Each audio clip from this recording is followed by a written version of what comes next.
quiero aprovechar la oportunidad para agradecer muy especialmente a la coordinadora del Salón Cultural, profesora Mónica Claus, por su apoyo constante, el apoyo constante brindado a este ciclo. En esta oportunidad es un gran gusto para nosotros presentar al doctor Luis Pugnaloni. Luis ha sido un permanente colaborador de este ciclo de charlas desde su comienzo y en esta oportunidad colabora una vez más como expositor. Luis es investigador del CONICET y profesor de la Facultad del Departamento de Ingeniería Mecánica en la Universidad Tecnológica Nacional Regional La Plata, donde dicta diversos cursos relacionados con su especialidad, que es la física de los materiales granulares y también sobre métodos computacionales. En esta oportunidad nos va a explicar qué son las simulaciones y su importancia como herramienta en el mundo científico. Bueno, espero que disfruten de la charla.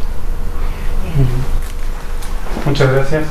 Bueno, yo me dedico a hacer investigación usando técnicas de simulación en la mayoría de los casos, y lo que les voy a contar no es algo sobre los problemas en los cuales hago investigación, como suelen ser en muchos casos las charlas que estamos acostumbrados a ver en este ciclo, sino sobre la herramienta de la simulación como tal y cómo se involucra dentro del proceso de investigación en la ciencia moderna, que digamos, una técnica que ha tenido mucho auge en el último siglo, esencialmente después de que se inventaron las computadoras, y cómo eso ha revolucionado en muchos aspectos la forma en que se hace ciencia en el mundo en general. Entonces, el plan de la exposición va a ser primero responder a la pregunta ¿qué es la simulación? En una forma un poco general. Eso nos va a llevar a dos palabras que van a aparecer dentro de la definición, que son el concepto de modelo. Entonces vamos a discutir qué es un modelo en la ciencia, y el concepto de cálculo numérico, que es también algo que preexistía a las computadoras, pero que se potencia y empieza a ser popular luego de la fabricación de las primeras computadoras en el mundo. Luego vamos a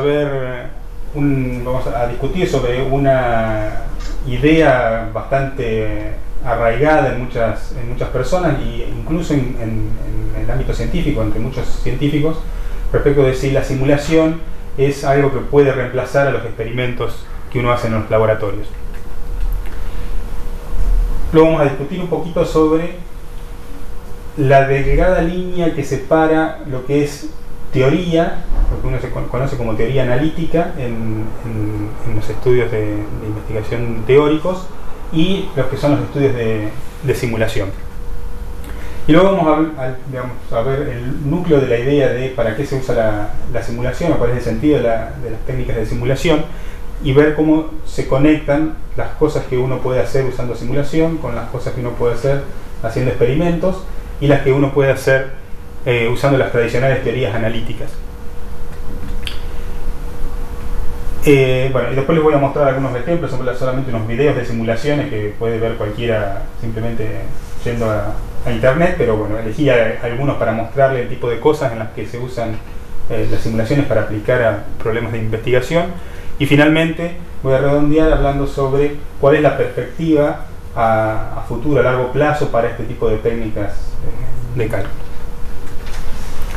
Bien, esto es posiblemente una definición extremadamente amplia de qué es una simulación. Una simulación, en un sentido amplio, es esta definición que usa Stefan Hartmann, que es la imitación de un proceso mediante el uso de otro proceso.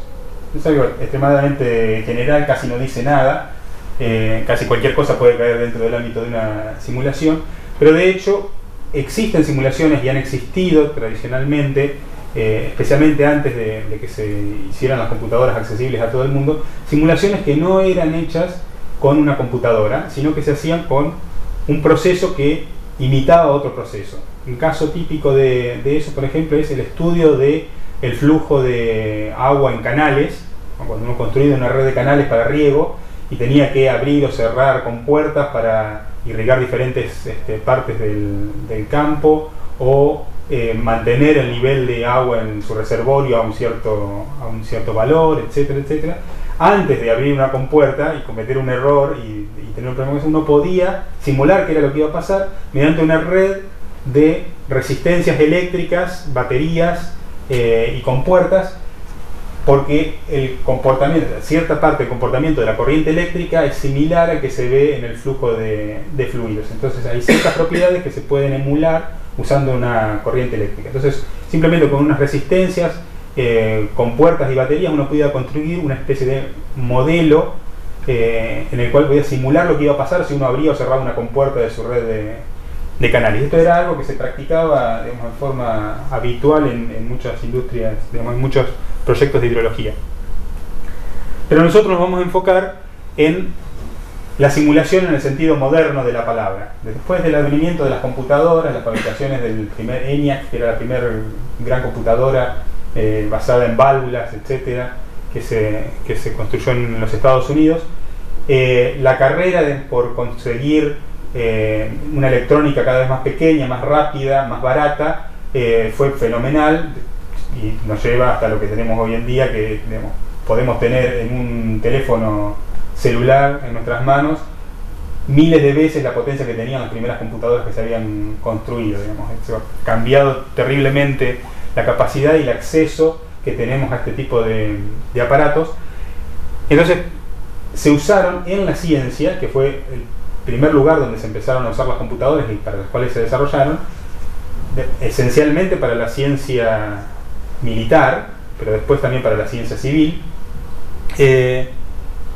Entonces, dentro del marco del uso de las computadoras, la definición un poco más específica, de una simulación es que consiste en la resolución numérica de ecuaciones matemáticas que modelan fenómenos particulares de un sistema real. O sea, aquí aparecen muchas palabras, digamos, una definición que aparecen varias palabras y hay que especificar qué significan para poder entender mejor. Algunas de ellas, las que están aquí en azul, las podemos entender un poco con las imágenes que encontramos en esta diapositiva. Cuando nos referimos a sistema real, nos referimos a cualquier parte de la naturaleza que uno esté interesado en estudiar o en entender o en explicar o en predecir cuál va a ser su comportamiento ante determinada situación. Una parte de la naturaleza puede ser el planeta Tierra entero, el universo entero, una galaxia, un montón de personas caminando por la calle, puede ser una célula, puede ser un vaso con agua. Cualquier cosa, puede ser muy pequeña, puede ser muy grande, puede ser muy específico, puede ser algo global que contenga muchas cosas en su interior.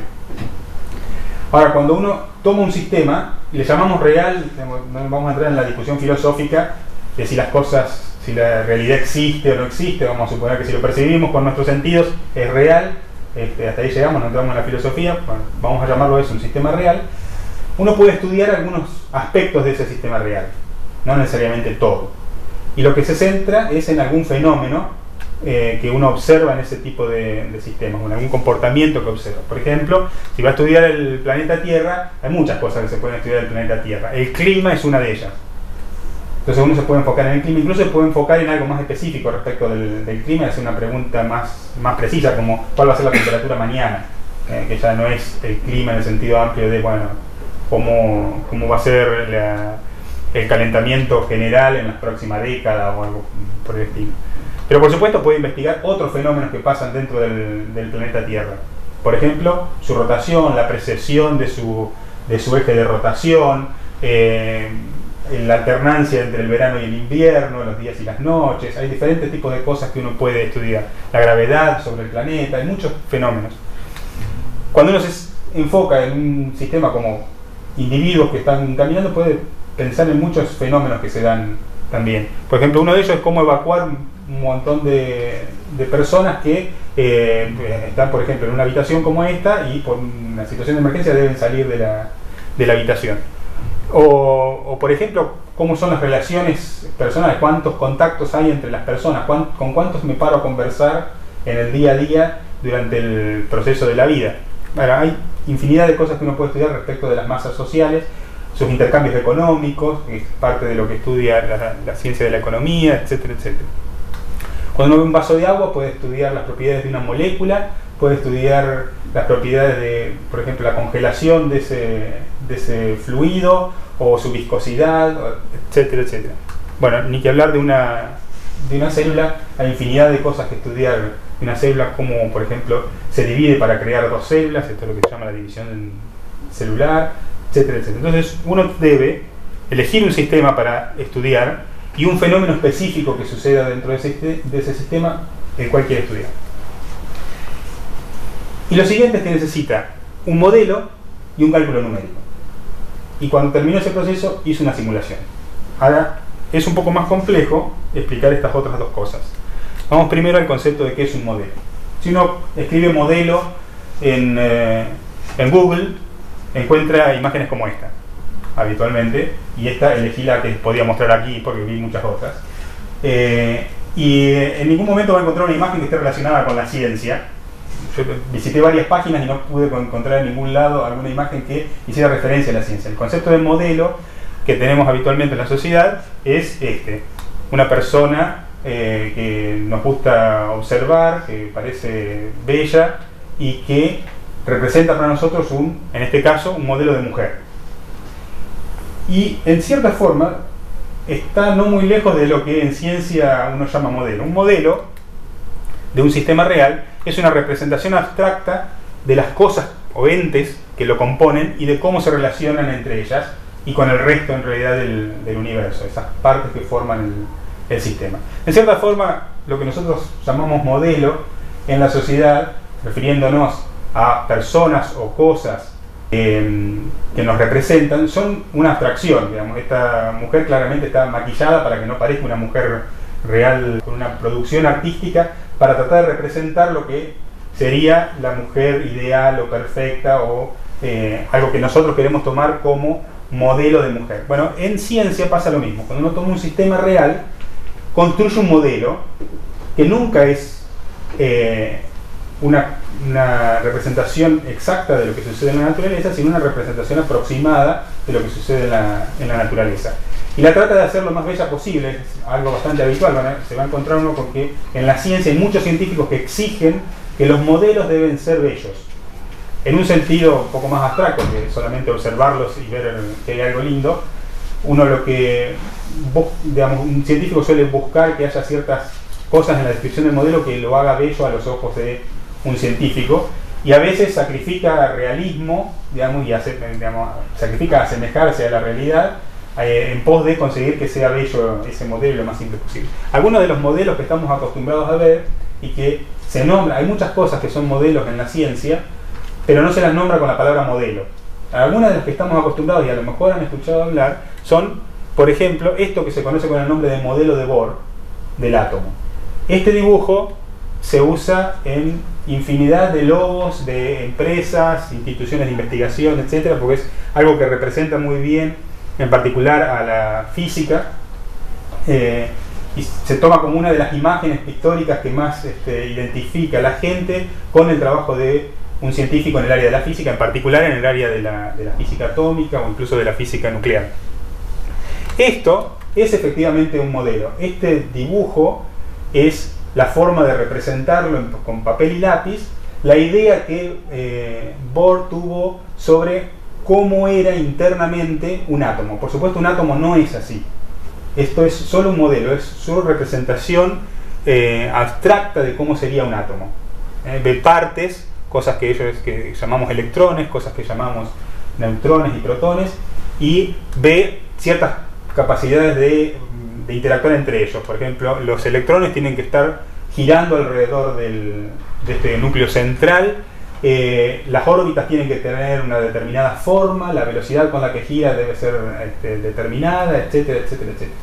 Este modelo es incorrecto y la física ha evolucionado mucho y sabe que este modelo es una aproximación relativamente buena para ciertas cosas, pero no perfecta, y hay modelos mucho mejores que el modelo de Bohr. Pero este, por supuesto, es el más famoso.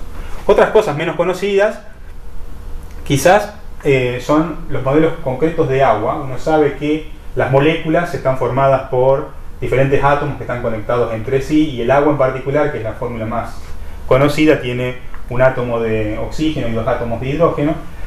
Y la forma en que están conectadas, el ángulo que forman entre ellos, etcétera, etcétera, define el modelo específico, concreto de agua que yo quiero. ¿No? Yo defino un modelo de agua que tiene que tener el hidrógeno puesto en este lugar, el oxígeno en este lugar, el oxígeno es de este tamaño, el hidrógeno es de este tamaño, tienen carga eléctrica, se atraen, se repelen, cómo interactúan con otras moléculas que se puedan aproximar. Todo eso define el modelo. Y eventualmente yo puedo escribir todas esas propiedades en términos de ecuaciones matemáticas. Por ejemplo, la excentricidad de la órbita, yo puedo poner números y ecuaciones para cada una de esas cosas. Cómo es la interacción atractiva o repulsiva con otros objetos cercanos, etcétera, etcétera. Construir un modelo es el paso más importante en la construcción científica. La ciencia no consiste en tomar mediciones de lo que pasa en la naturaleza y tomar mediciones de temperatura, de no sé, viscosidad de un fluido, o sea, propiedades que yo observo en los objetos.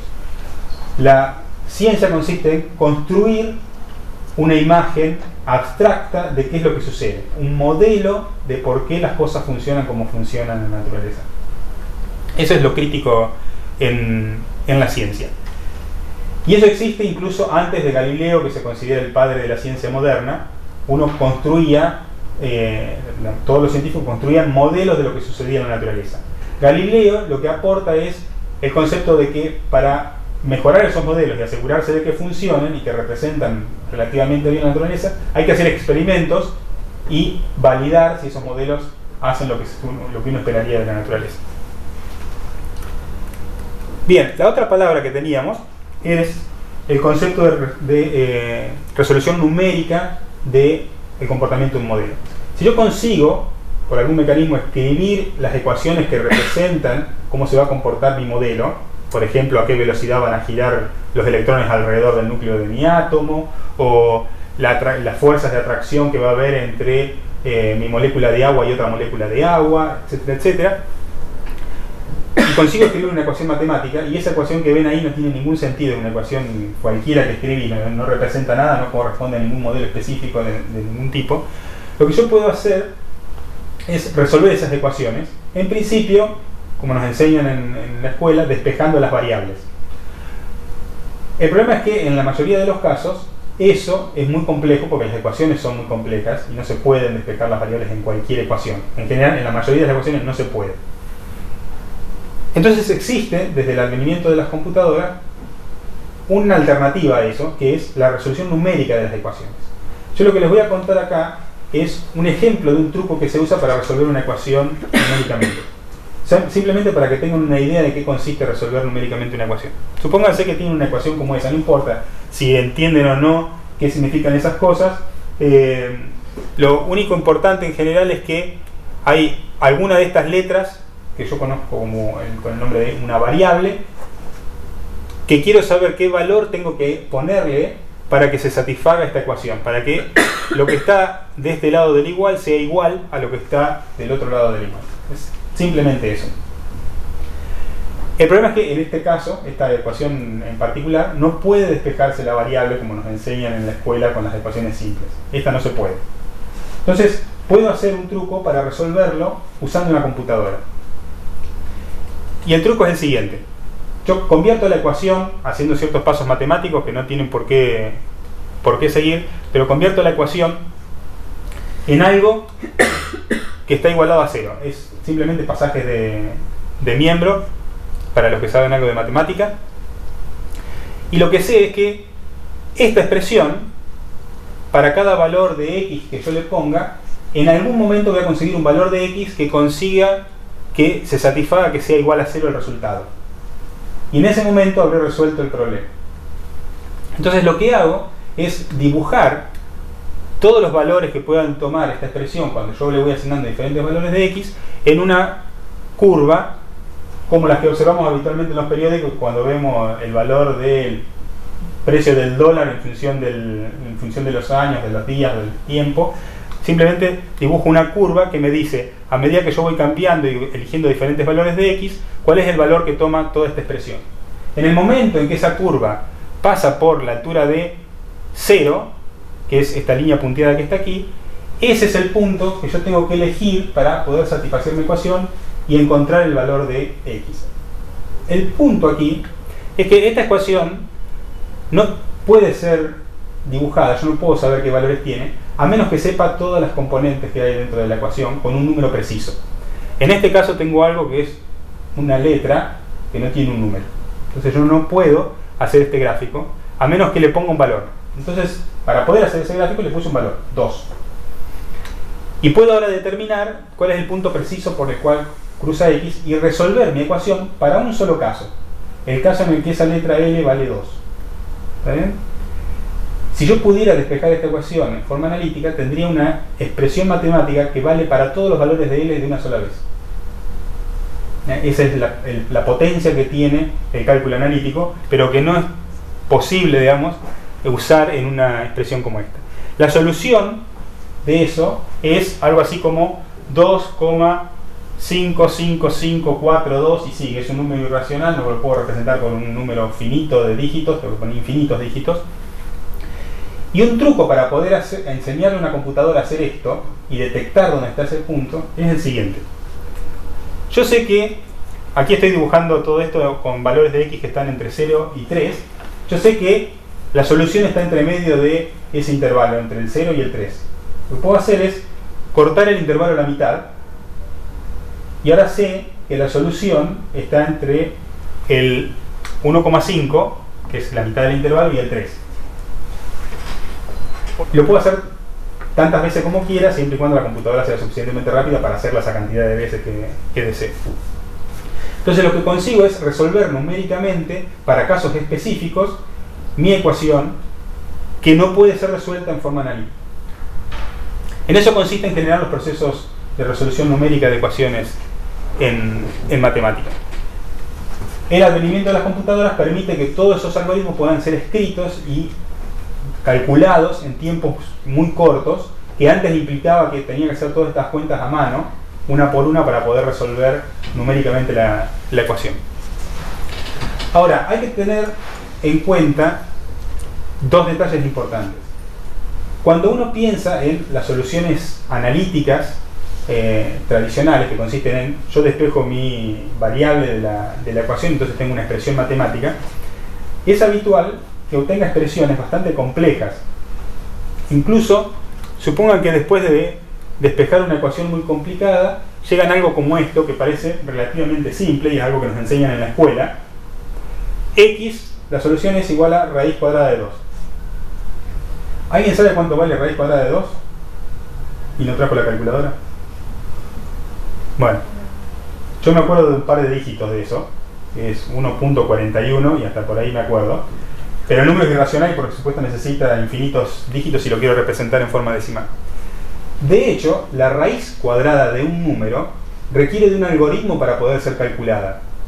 Yo la puedo representar gráficamente con un símbolo como el que estamos usando aquí, pero de todas formas, si yo necesito el número para poder hacer un gráfico en un papel o para poder realmente hacer una cuenta, requiere un algoritmo que me permita obtener ese número. Por lo tanto, esto que habitualmente alguien diría es la solución analítica de la ecuación, no es la solución final analítica, es una expresión simbólica que implica que ahora voy a tener que usar un algoritmo que me permita calcular la raíz cuadrada. Por supuesto, nadie se preocupa de eso, las calculadoras traen un botoncito que hace la raíz cuadrada de cualquier número y a uno le parece que es trivial, pero detrás lo que hay es una computadora dentro de mi calculadora que aplica un algoritmo para poder calcular eso. Entonces, aún esto que parece una solución analítica es en el fondo una representación simbólica de algo que hay que hacer en forma numérica específicamente. Lo mismo pasa con las funciones trigonométricas, que parecen bastante convencionales, y muchas otras funciones que son por ahí menos conocidas, pero uno considera que las soluciones, si están expresadas en términos de ese tipo de funciones, los matemáticos las consideran analíticas porque les pusieron un nombre, no porque no impliquen que haya que hacer un cálculo numérico todavía. Hay otra cuestión importante, que es que en el proceso de resolver ecuaciones, muchas veces puedo resolverlos analíticamente si simplifico algunas partes de la ecuación. Por ejemplo, aproximo que esta función es aproximadamente lineal y se hacen ese tipo de consideraciones que me permiten hacer más simple la ecuación de modo que pueda ser despejada analíticamente. Ahora, en general, eso implica que el resultado de esa ecuación es válido solamente en la región en donde las aproximaciones tienen sentido. En algunos valores posiblemente no tengan sentido. Incluso problemas extremadamente simples en la ciencia, que han sido estudiados desde hace ya más de 2 siglos, requieren aproximaciones como esas y no tenemos una solución exacta al problema. Este es un ejemplo, esto es algo que nos enseñan en la escuela, desde en el secundario ya estudiamos el péndulo y el periodo del péndulo, etcétera, etcétera. La ecuación del péndulo requiere, para resolverla, en el proceso, una simplificación, una aproximación, que es que el seno del ángulo que forma el hilo del péndulo con la vertical sea aproximadamente igual al valor del ángulo. De lo contrario no se puede resolver analíticamente la ecuación. Entonces, aún un problema tan simple como este requiere de una aproximación en el proceso. Bien, entonces uno se encuentra que muchas simulaciones uno realiza simulaciones que dan resultados bastante buenos, bastante cercanos a los valores que se miden en el laboratorio, en muchos casos, para muchos experimentos, para muchas cosas. No para todas, para un conjunto importante de cosas, son muy buenas. Y hay una tendencia a pensar de que uno puede evitar hacer un experimento y en su lugar hacer una simulación. Una simulación en general es más barata, uno no se ensucia las manos en el laboratorio, la puede repetir muchas veces para probar diferentes casos. En general es algo que tiene ciertas ventajas. Y hay una tendencia a pensar que las simulaciones permiten reemplazar los experimentos. Eso no es correcto, porque nosotros dijimos que la simulación se basa en un modelo de la naturaleza. Entonces lo que vamos a obtener no es el comportamiento de la naturaleza, vamos a obtener el comportamiento de ese modelo que tenemos de la naturaleza, que en algunas ocasiones será muy bueno, pero nunca es perfecto. Por lo tanto, no representa todo lo que hay dentro de la naturaleza. Y en algunas situaciones puede estar engañándonos con sus resultados. Un ejemplo típico es un simulador de vuelo. Un simulador de vuelo es una máquina más sofisticada que simplemente una computadora. Además de la computadora, tiene toda una estructura que hace sentir a un piloto como si estuviera sentado en la cabina de un avión. Y se simula el proceso de volar ese avión. Despegar, volar y aterrizar ese avión. Y se usa para intentar experimentar diferentes estrategias para aterrizar en aeropuertos particulares que tienen complicaciones porque hay montañas cercanas, etcétera, etcétera. Entonces se prueban en el simulador las diferentes variantes para poder aterrizar, por ejemplo, en un determinado aeropuerto.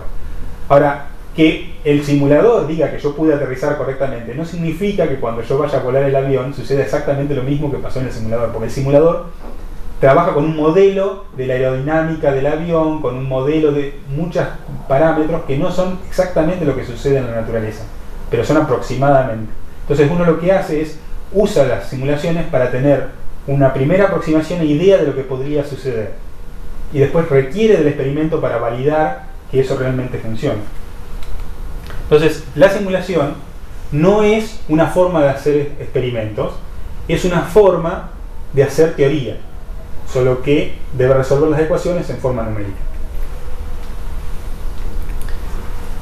Bien, hay un mito importante que es que la gente piensa que para hacer simulaciones uno requiere de una computadora grande, con mucho poder, que solamente lo hacen los centros de investigaciones que tienen dinero para comprar grandes computadoras, o empresas con mucho dinero con grandes computadoras.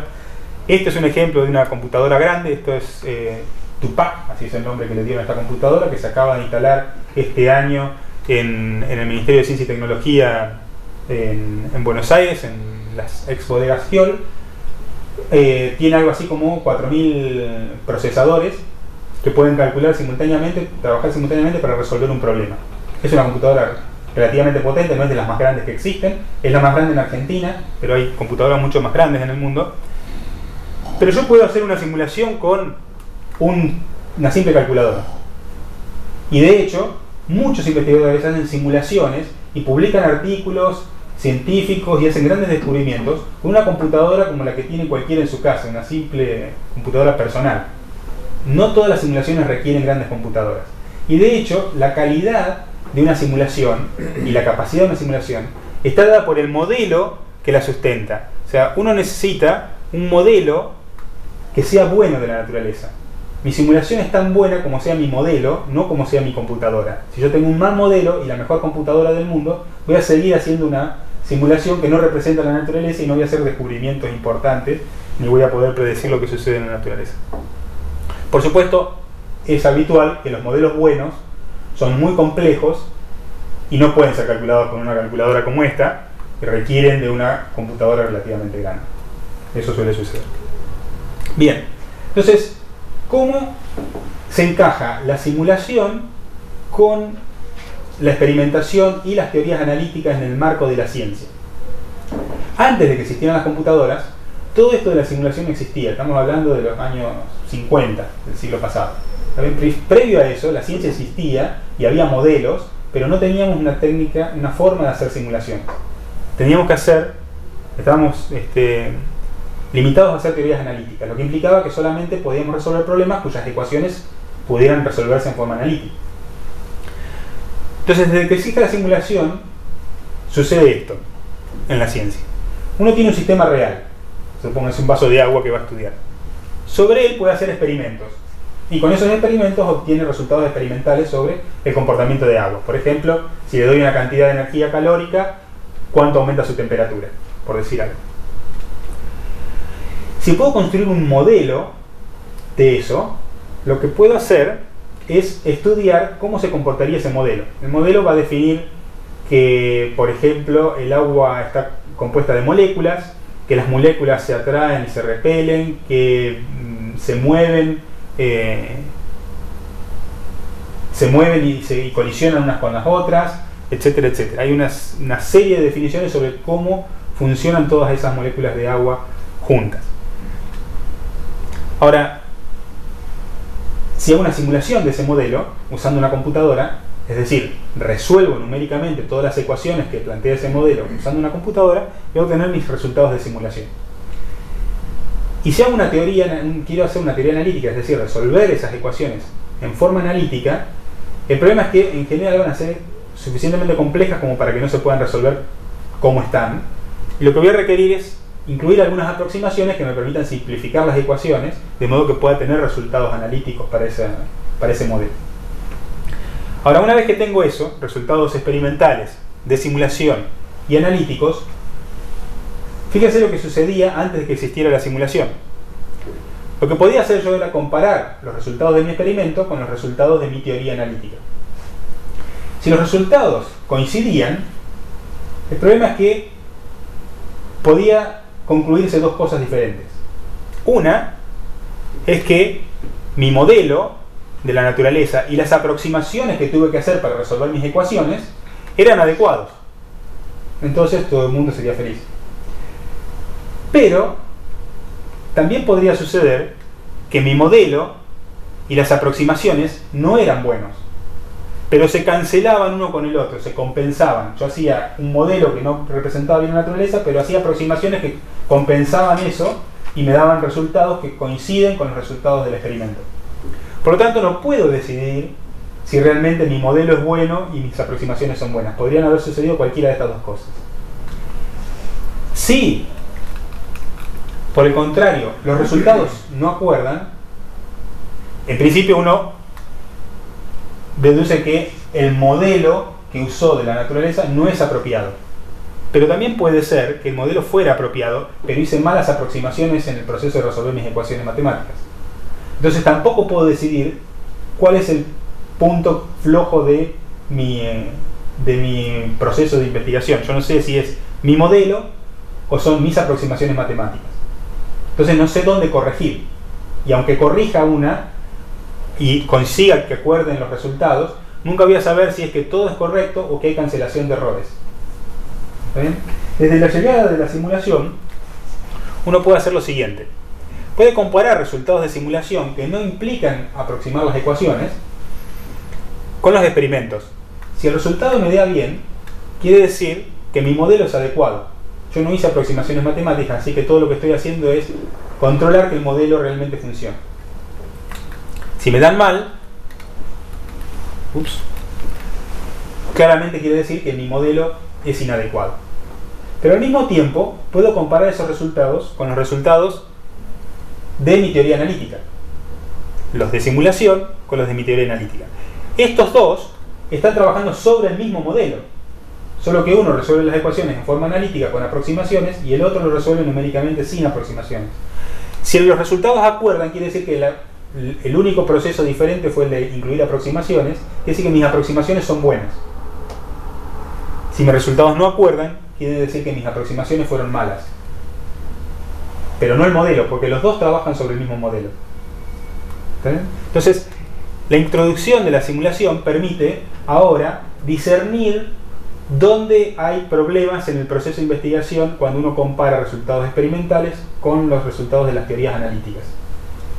Y asegurarse si es el modelo o son las aproximaciones matemáticas las que tienen errores.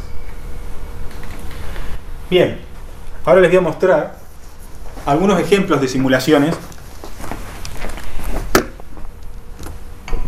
que ustedes también pueden encontrar estos y muchos más en internet. Vamos a hacer así, si lo puedo ver con ustedes. Suponiendo que los vea.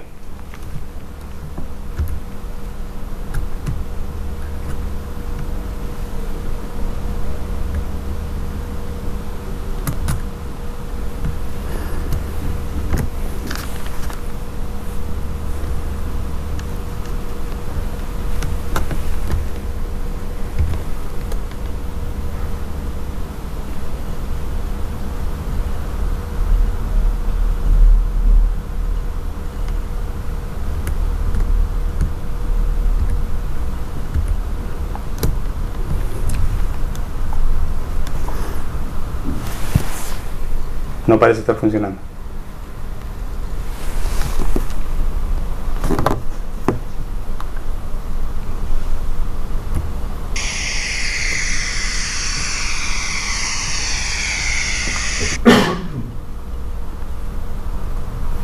Ahí está.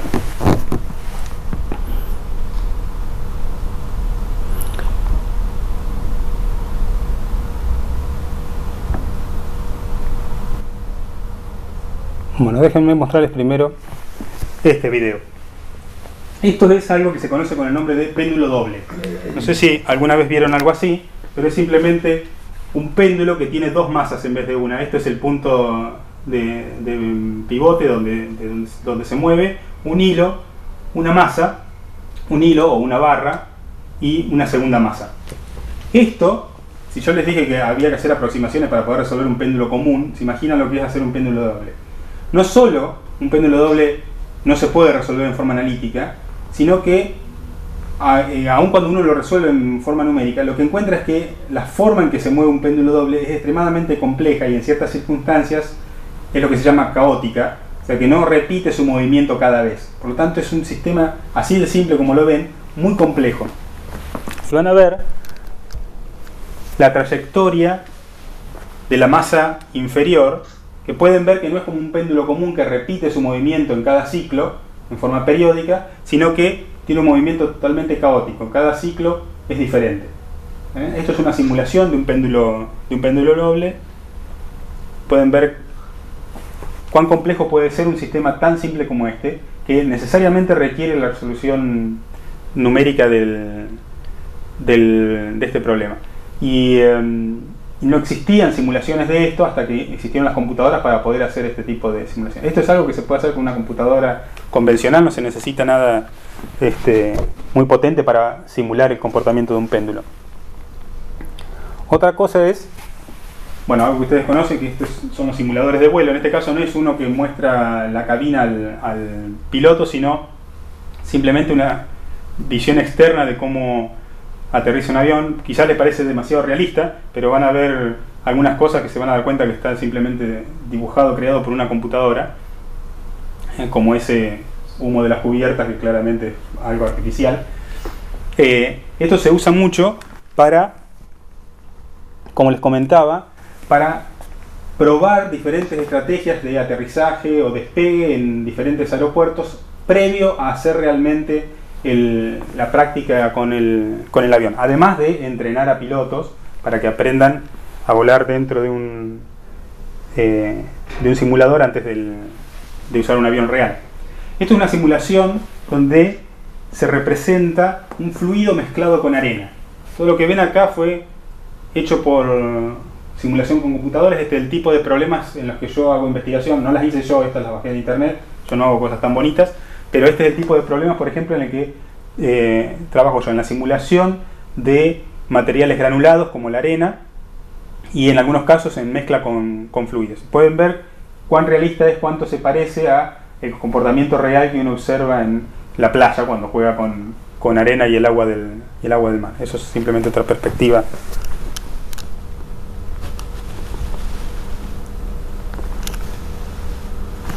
Esto es algo que es posiblemente la aplicación en simulación que más se usa en el mundo, que requiere mayor cantidad de dinero para comprar computadoras porque es realmente costoso el modelado, que es la predicción del clima en el planeta.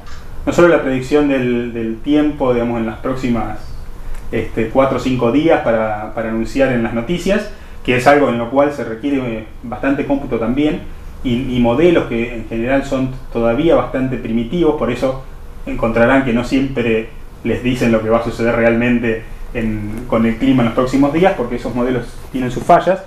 Estos modelos que simulan el planeta completo y la evolución del clima en el planeta completo son uno de los motivos más importantes por los cuales se pone mucho dinero en técnicas de simulación y de cálculo numérico. Bien, y esto es un ejemplo de una simulación sobre el comportamiento de peatones, de personas simplemente que caminan. Esto es una empresa que vende este software para hacer simulaciones, por ejemplo, como esta, que imitan la evacuación de un estadio de fútbol. Entonces, uno lo que puede ver es a las personas caminando en las gradas, en los pasillos, etc. Se le da a la computadora el plano completo del estadio, y la computadora pone personas sentadas en el estadio y simula el proceso de evacuación para poder detectar donde hay problemas con puertas que a lo mejor fueron demasiado angostas, pasillos que fueron mal construidos en combinación con los otros cuando se unen, etcétera, etcétera. Pueden ver el movimiento allí de personas que están, supongo que están los dos clubes mezclados, los de blanco y los de rojo.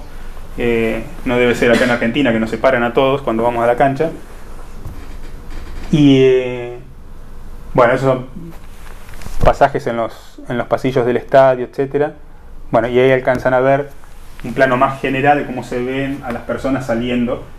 No existen estas personas, son simplemente simulados, para lo cual se requiere de un modelo de cómo elige una persona hacia dónde caminar, cómo interactúa cuando ve otros peatones o una pared o un pasillo, y cómo inteligentemente elige salir por una puerta o por otra, o elige un pasillo u otro. Entonces todo eso es una construcción de un modelo de cómo piensan las personas y cómo caminan las personas. Y creo que por último, esto es una simulación de, déjenme que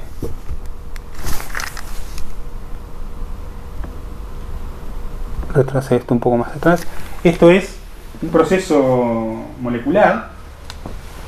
Esto es una membrana, lo que se conoce como una membrana lipídica.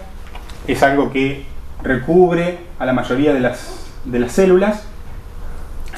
Son ciertos tipos de moléculas que recubren las paredes de las células, y hay un proceso que es a través del cual muchas células comen, que consiste en abrazar la comida y llevársela dentro del cuerpo con un pedazo de su superficie, que es la membrana de la célula. Esto se llama, creo que, endocitosis.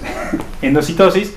Esta es una simulación en la cual se ponen un montón de moléculas con las propiedades de interacción, atracción y repulsión, etcétera, que tienen unas con otras, y se pone estas moléculas, que son un bloquecito en forma así como de un cigarro, y se observa que sin ningún otro proceso, aquí no hay un consumo energético, no es que hace fuerza la célula o la pared de la célula para tratar de comerse a esta cosa. Simplemente las interacciones del tipo de atracción y repulsión son suficientes para que se acomoden las moléculas que conforman la pared de la célula alrededor de esto que lo considera comida, porque se atraen con esto que es amarillo, y eso basta para que lo envuelva y lo introduzca dentro de la célula. Entonces pueden ver el proceso de simulación. Esto es lo que se conoce como dinámica molecular. Hay un perfil, digamos, esto está visto desde un perfil y esto visto de otro para que se pueda observar el proceso. Pueden ver cómo abraza a la comida y la incluye dentro de la célula. Bien. Entonces, para terminar,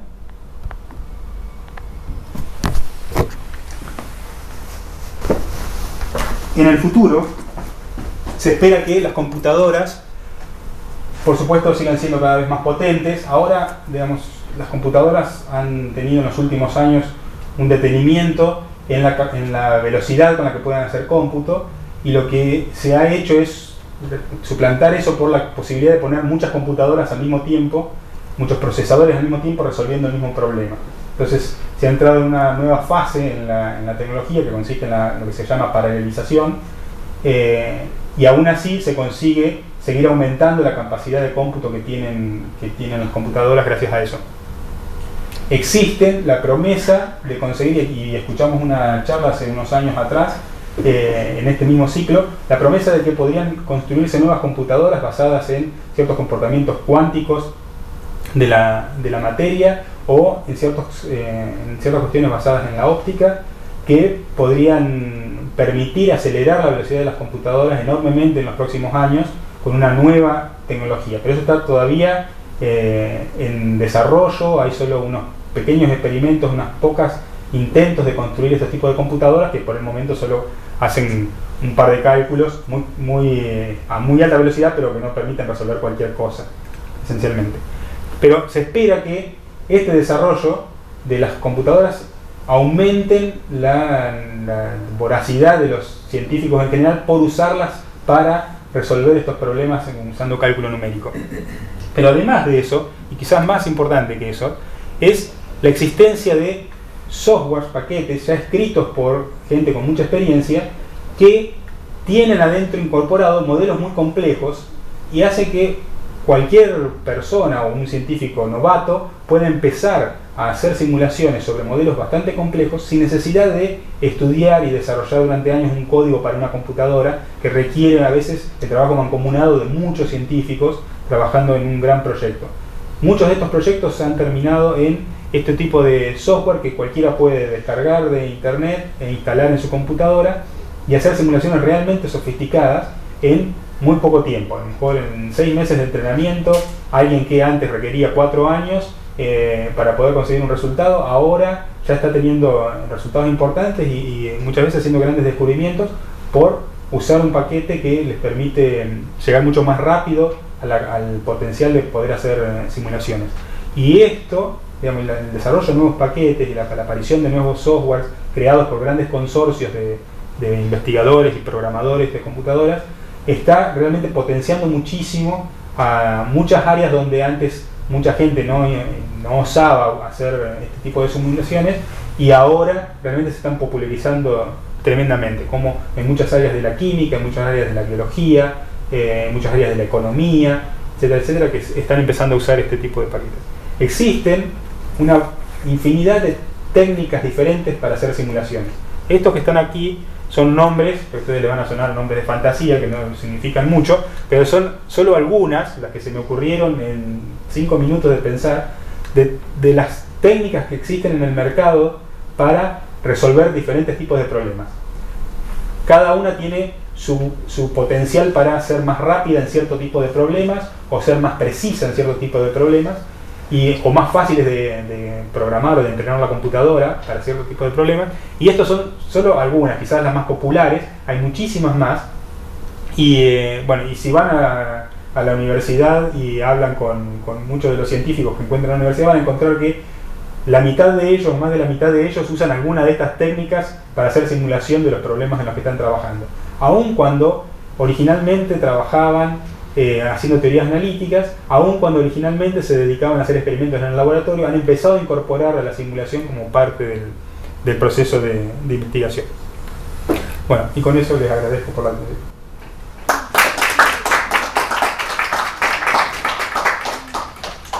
¿Preguntas?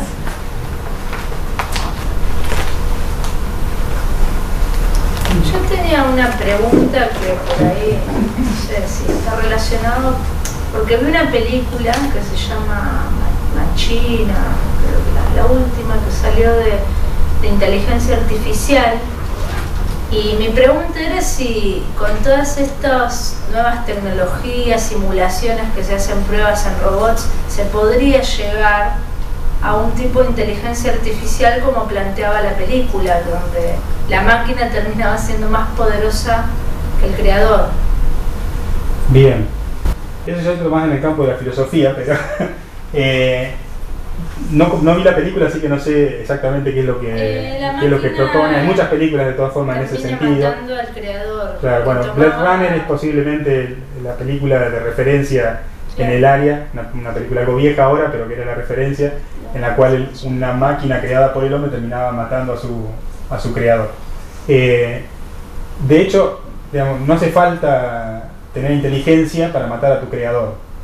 Digamos, los autos los creamos nosotros, no son inteligentes y sin embargo matan a mucha gente. O sea, no es necesario desarrollar inteligencia para matar a su creador.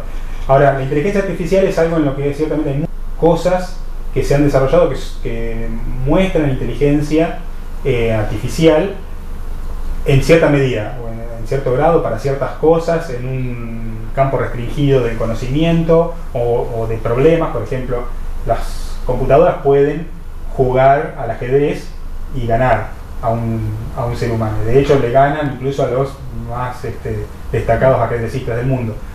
Y no porque sepan todas las posibilidades en las cuales se puede mover una pieza, porque la cantidad de posibilidades va más allá de la capacidad incluso de las computadoras más rápidas, sino porque tienen también algoritmos que se le llaman algoritmos inteligentes o de inteligencia artificial, que les permite, digamos, no con un criterio, hay técnicas en las cuales la computadora aprende de sus jugadas previas sobre qué hacer en determinadas circunstancias que les puede dar mayor o menor éxito en promedio, de la misma forma que hacen los seres humanos.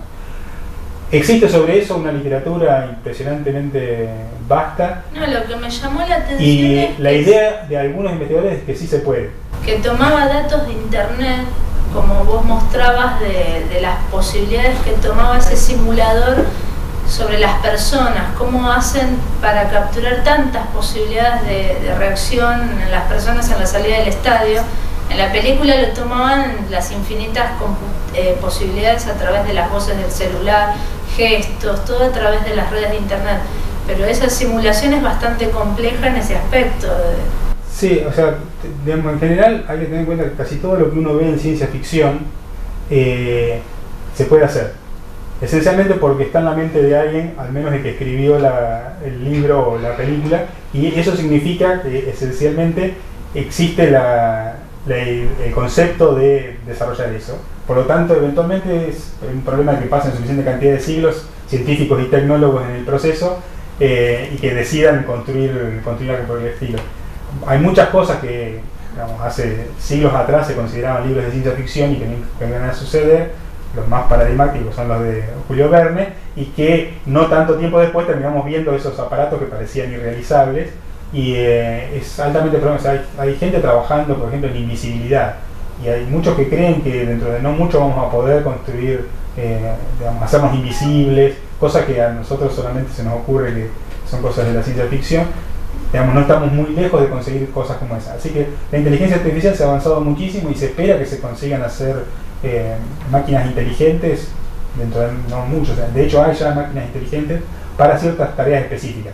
No como un ser humano que en principio, no es mi caso, pero somos inteligentes para cualquier tipo de tarea en principio si nos entrenan lo suficiente.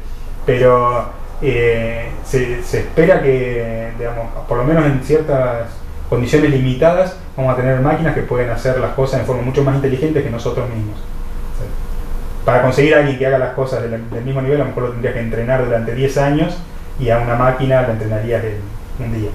Una cosa por el estilo. ¿En qué lenguaje de programación trabajas? Me da un poco de vergüenza decirlo. Yo uso típicamente Fortran, que es el primer lenguaje de programación que se inventó para las computadoras después del assembler, que era lo básico. Científico. El primer lenguaje científico, sí. Estrictamente hablando, ya cada vez programo menos, porque a medida que uno se vuelve viejo, programa menos y usa los programas que escribió cuando era joven. Y también uso este tipo de paquetes que ya vienen codificados y en los cuales digamos, uno usa lo que ya está, digamos, no tiene que programar demasiado.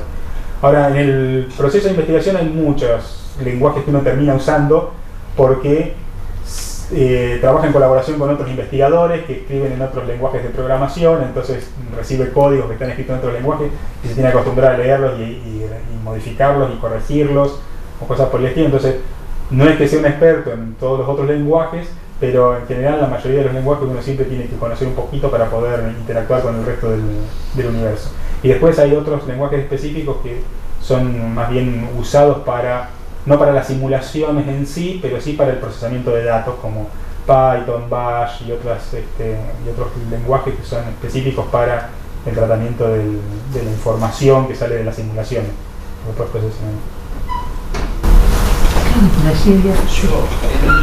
ejemplo, en lo que se refiere a la construcción de una computadora, un ingeniero electrónico diseña tal circuito impreso, integrado, ¿puede saber de los resultados que va a obtener o los puede desconocer?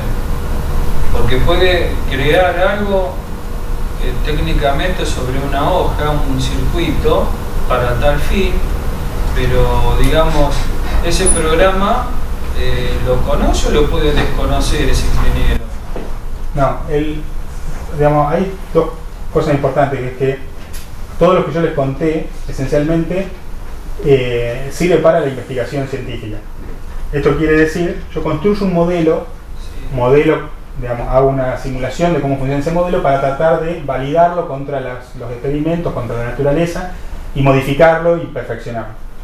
Cuando uno va al campo de la ingeniería, en donde uno ya construye cosas para que hagan determinada actividad, o sea, construye un auto para que ande por la calle, construye una computadora para que haga esto, un circuito para que haga aquello, una máquina para que corte bolsas, una máquina para que llene, no sé, un recipiente, un robot para que... Cuando uno llega a ese punto, no trabaja pensando en cómo funciona la naturaleza.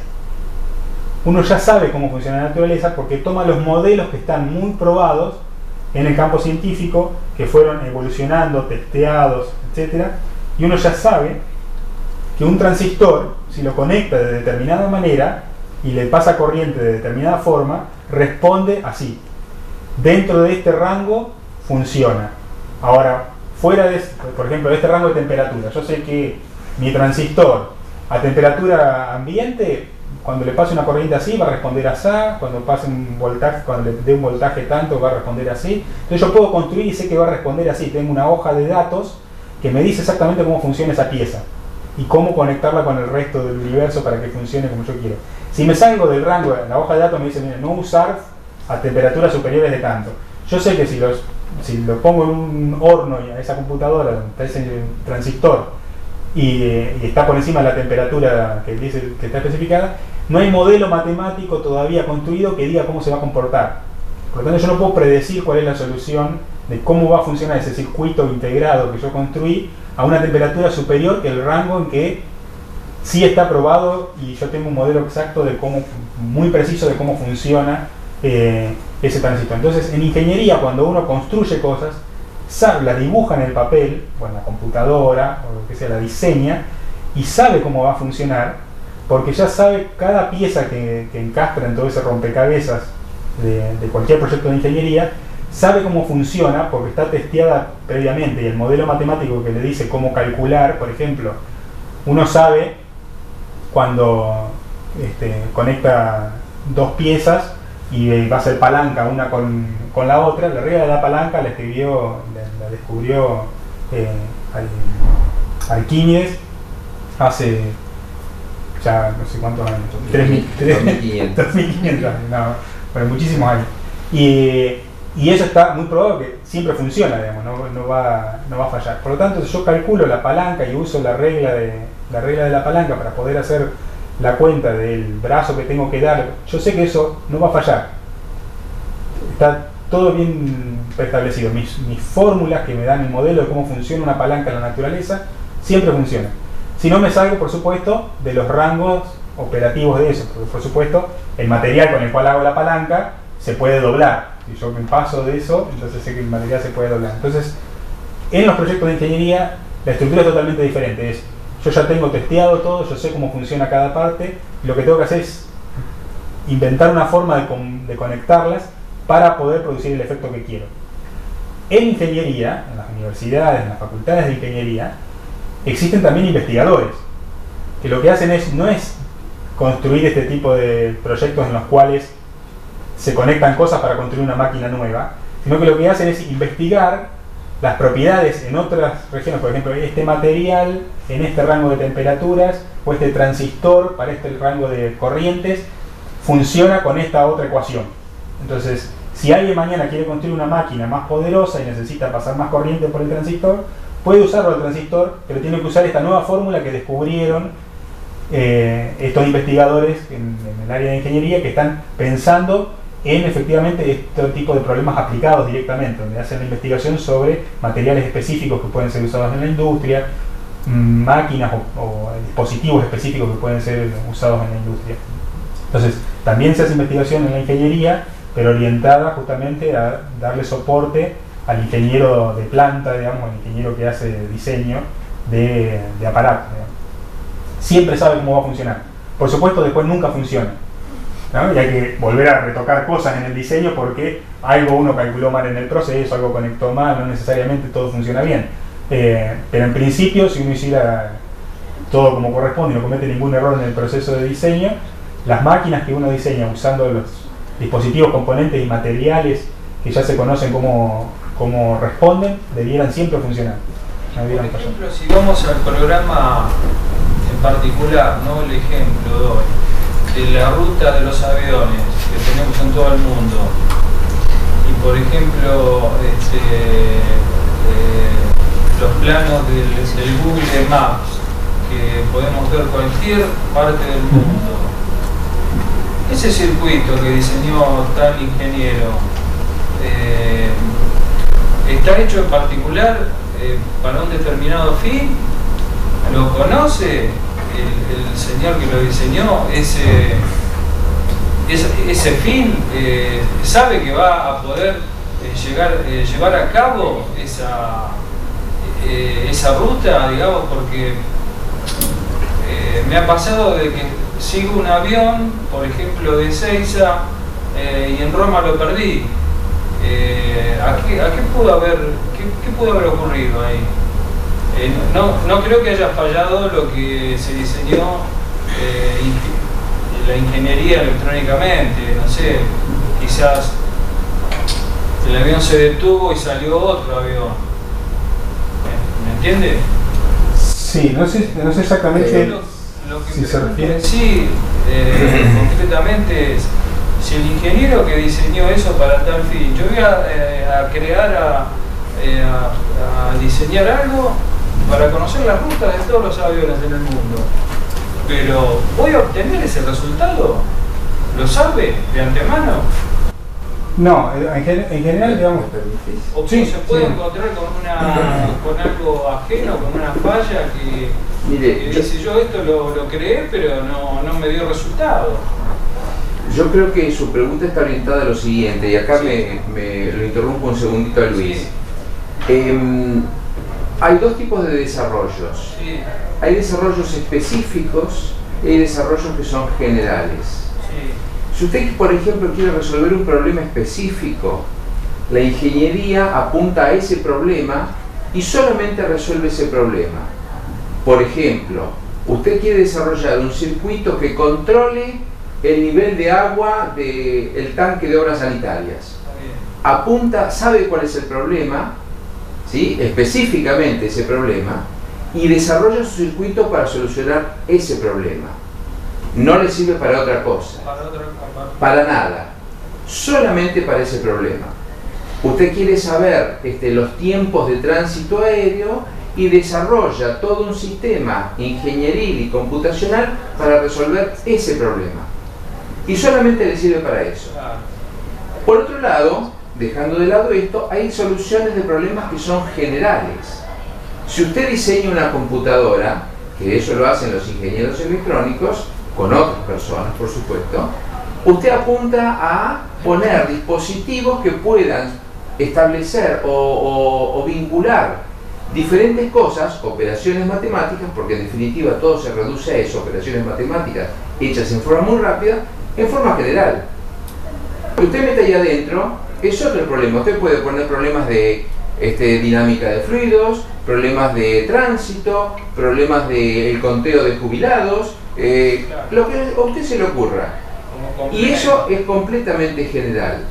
Para eso también la ingeniería desarrolla toda una parafernalia de herramientas para solucionar eso, para poder desarrollar un circuito que sea tan general que pueda servir para muchos problemas de muy diferente índole.